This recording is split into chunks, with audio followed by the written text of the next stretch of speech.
Take us back to that morning when you got the news that your daughter Demi, who's very public to the rest of the world, a shining star really in Hollywood, but to you, this is your baby. Tell us about that. Well, it's still a really difficult thing to talk about. Um, I literally start to shake a little bit when I start to remember what happened that day. And I do remember you texting me. I was actually looking at my phone and all these texts started coming in. Just text after text after text. And I thought, what is going on? And you know how you can read the first line of a text when it comes through? And the first lines of these texts were saying, I just heard the news. I'm so sorry. I'm praying for your family. I'm praying for Demi. And I thought, I was in shock. I thought, what is going on? And someone said, I just saw on TMZ, I'm so sorry. Please tell me it's not true. And I mean, my heart just dropped. I didn't know what I was looking at. And so I thought, okay, I got to get to TMZ on Twitter and see what they're saying. And before I could get to TMZ to see what they were reporting, um, I got a phone call from Demi's assistant at the time, Kelsey. And my oldest daughter, Dallas, was standing next to me. And I remember I hadn't even had a chance to say anything to her. And I looked at her and I said, Kelsey's calling me.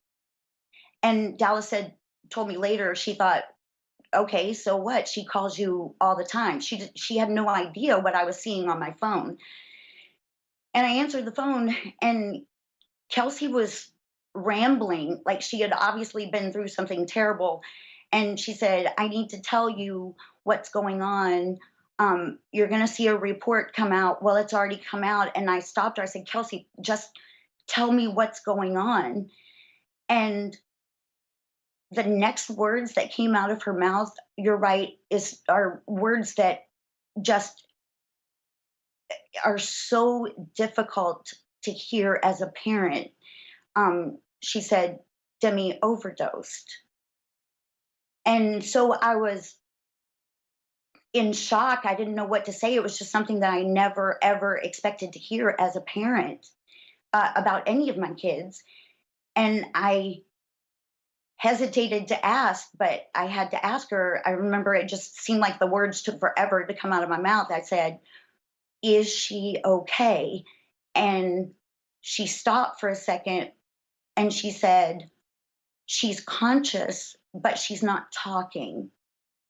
And so I knew at that point that we were in trouble. And so I said, where is she? And she said she was at Cedar Sinai Hospital.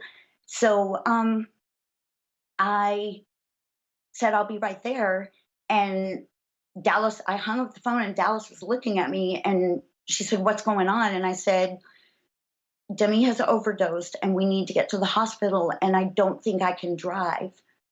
And Dallas said, it's okay. I got you, Mom. Let me get my keys and I'll drive us. We got there as quickly as we could. Dallas and Madison and I jumped out of the car at the emergency room and ran into the emergency room to be by her side. And she just didn't look good at all. She was in she was in bad shape. But I said to her, Demi, I'm here. I love you. And at that point, she said back to me, I love you too. So at that point, from that point on, I never allowed myself to ever think that things weren't going to be okay. I prayed, of course, all the way to the hospital, and my faith is strong.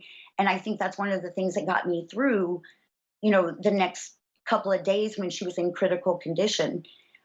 We just didn't know for 2 days if she was going to make it or not. Right. I was very concerned and I was trying to be strong for her and for her sisters and for my family back home that was saying, what's going on? Is everything okay? My close friends like you who were concerned. And I just feel like the reason she's alive today is because of the million millions of prayers that went up that day, when everybody found out what was happening. I don't think she would be here if it hadn't been for those prayers and the good doctors at Cedar Sinai. They were the best. I couldn't have asked for a better team of people to save her Yeah. life. And you Um, mentioned to me in some of our correspondence that at this point she's doing really well, and we. um, I can honestly say today that she is doing really well. She's happy, she's healthy, she's working on her sobriety, and she's getting the help she needs. And that in itself encourages me about her future and about the future of our family. Right.